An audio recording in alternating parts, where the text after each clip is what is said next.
Hey everyone, this is Kevin from the chesswebsite.com, and today we're going to be going over the Scheveningen variation in the Sicilian defense. Sicilian being one of the more popular defenses in all of chess, pawn e4 and then pawn to c5. Very aggressive defense from Black. Black has one of the highest win percentages playing pawn to c5, and there's a lot of variations that Black can go into. And many people will always ask for me to make videos on different variations. So we're going to go over one of the more popular ones, the Scheveningen. There's a lot of ways to get to this particular variation, but knight to f3, pawn d6, pawn d4. This is just the main line. After the pawn takes, knight to d4, knight to f6, and then knight to c3. Pretty common throughout. Now, Black has many different variations that you can go through from here. Pawn to a6, the knight dwarf, that's the most popular, but we do have the option of pawn to e6. Popularized by Garry Kasparov. He's played this in many top tournaments that we've covered on this channel as well. But it's a very solid defense from Black. Controls both of the d5 and the e5 squares. It's a lot of flexibility too. Has not committed to anything where something like pawn to e5 all of a sudden doesn't have as much control over the light square. So something like bishop to c4 is more dangerous, although Black has a lot of good options, where pawn to e6, okay, bishop to c4 doesn't mean as much because Black can block the entire diagonal right here. So you can just see the flexibility that it does have, but you can also see it's not as aggressive, not controlling any of the fourth rank at all. So just really waiting to see what White does. Now, White does have multiple options, can be extremely aggressive, which we'll go over, and can play a slower game and say, okay, if you're going to wait, I'm going to wait as well and see how you're going to develop and then continue from there. So we're going to go over the main line, some of the things that I think about if I'm playing as White, how I like to attack Black, and then if you're from Black's point of view, how you're going to continue to attack, because if you're playing the Sicilian defense as Black, you're usually trying to attack, and then how you approach some of the variations that White can play. The most aggressive line that White can take, and you can probably guess this is my recommendation because I like to be extremely aggressive when I play chess. I just think it's more fun that way, is pawn to g4. And there's a few reasons why this is such a good move. First thing is, if Black's not going to be aggressive and push pieces forward, then White needs to take advantage of that and push as much as possible. Also, the pawn on e6 is blocking this light square bishop on c8. So this does pretty much let this pawn here on g4 stay here for free. Yes, the knight's attacking it, but it's being defended by the queen here on d1. This is also preparing for the pawn to push forward here on g5, which is going to force the minor piece here on f6 to move. It's not really going to go to a great square. You can see there's limited options as far as where the knight can go. Usually going to come back to a solid square. That would be an extremely good thing for White. Also, in the Sicilian defense, Black is not usually looking to castle on the queen side because Black has given up that pawn on the c file. So just a lot of exposure on the queen side, no protection at all.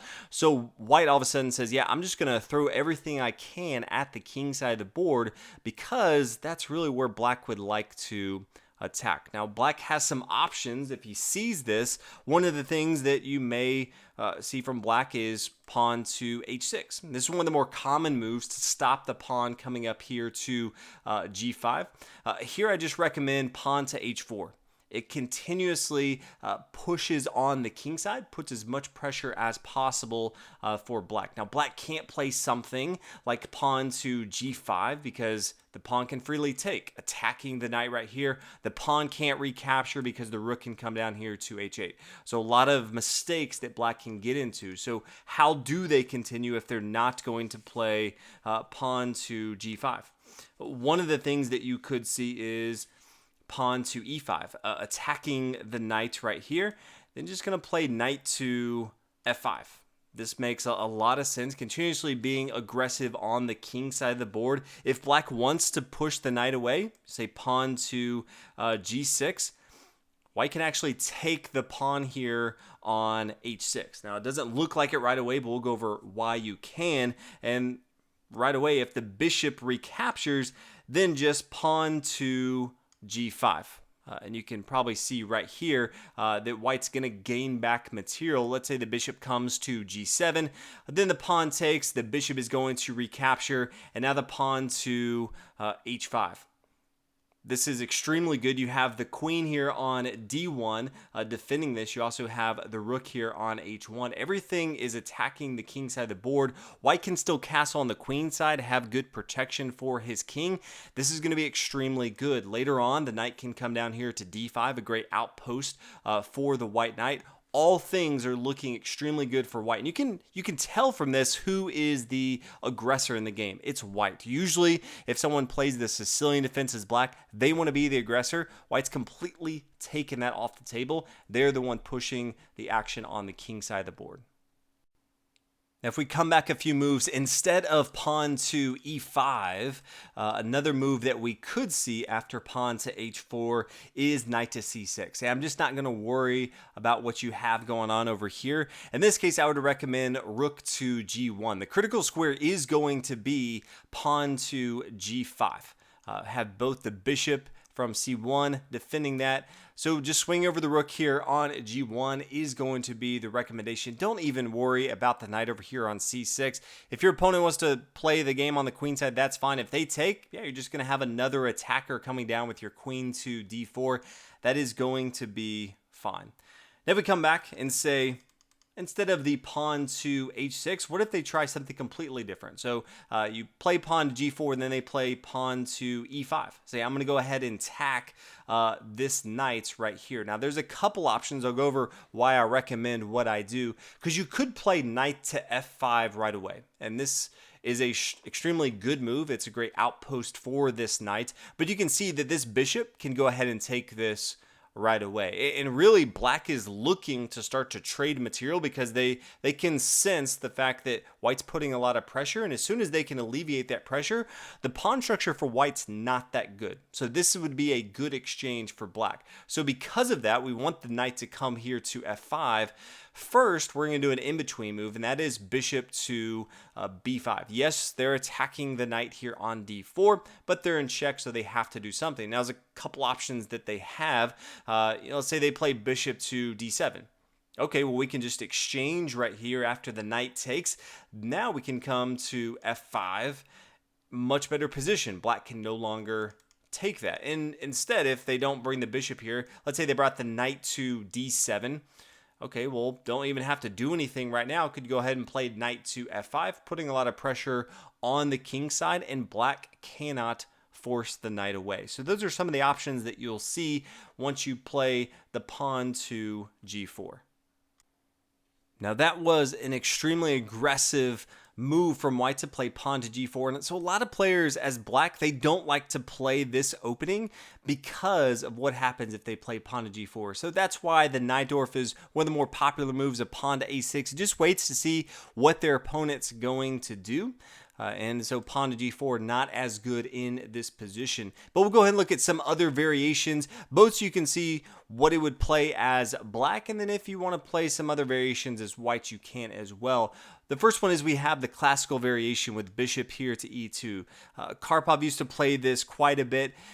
Usually bishop to e2 just means you're castling on the king side for safety. That's not necessarily what this is looking to do. White still wants to be extremely aggressive. So even if white castles on the king side, this bishop is really eyeing down this h5 square and wants to be pretty aggressive. Both of these bishops eyeing down on the king side.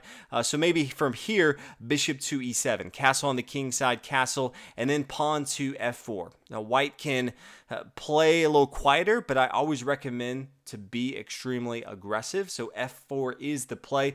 White still has a good defense, but this does open up the door for the rook to play a more pivotal role, similar to what you see in the King's Gambit game. If you come back and say, instead of bishop here to e7, maybe pawn to e5. Okay, well, this is going to be similar to before. The knight would like to come to f5, but the bishop here on c8 is eyeing down that square here on f5. So we still have the same in-between move as before, bishop to b5. If you look at this, say, yeah, but the bishop is already moved twice, and you don't want to move the same minor piece over and over unless there's a good reason. Keep in mind your opponent has moved their pawn twice. So they came to e6 and then e5. So you don't have to worry too much about moving your bishop. It's sort of a waiting game, this bishop here to e2, seeing where your opponent's going to do. They blinked first. Okay, they came to e5. Now you can come down to b5. Same thing as before. If they play bishop down to d7, you can go ahead and take with your bishop, and then knight, great. Knight can come down to f5. If instead they say, I'm going to bring my knights here to d7, knight down to f5, and if they try to get this bishop off, because many times pawn to a6, it's a common move in the Sicilian defense altogether, but now forcing the bishop to move, go ahead and take with your bishop, because this knight can freely take here because it has a defender on d1, and what that means is you really are forcing your opponent to take with their queen. They don't want to because this blocks off the light square development for their bishop. But if they take with their bishop, the knight can freely take here on d6. The bishop can't capture because the queen here on d1 can defend that. So just more opportunities for your opponent to make a mistake. And then the knight can always come down here to b7, take another pawn. White's going to be in a very good position.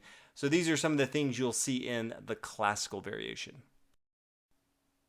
A few other things that you will see or may want to try out yourself. The first one is the English attack, and that is bishop to e3. Now, anytime you see in an opening your opponent is getting their dark square bishop for white outside before their light square bishop, that generally means they're looking to castle on the queen side of the board. Now, especially in the Sicilian defense, knowing that black wants to castle on the king side, when your opponent castles on the queen side, they're going to be throwing everything in the kitchen sink at the king side. So just be aware of what white is trying to do. Usually the queen's going to be coming next, maybe queen to d2, castle on the queen side of the board. So be aware of how you're going to play, knowing that that move is coming. Not as popular, but sometimes you will see that English attack. And then lastly, you're going to have the Fischer attack. Some people like to play the bishop down here to c4. What's nice from black's point of view is it's easier to defend. Usually the bishop here on c4 is attacking the pawn on f7, and the only piece defending that is the king, but the pawn here on e6 is blocking this defense, so it does not have to worry about it as much. So those are some of the main lines that you will see. The classical variation and the carriers attack with that pawn to g4 are the more popular ones, but wanted to give everyone an overview of the Scheveningen variation in the Sicilian defense. Hopefully you guys enjoyed this video, looking to make more variations in the Sicilian defense, and then also some of the other more popular openings out there. If you have other requests, you can always email those to me. That's the best way to let me know of other videos you're looking for me to make, and that is thechesswebsite@gmail.com. Thanks so much for watching. I'll see you guys in the next video.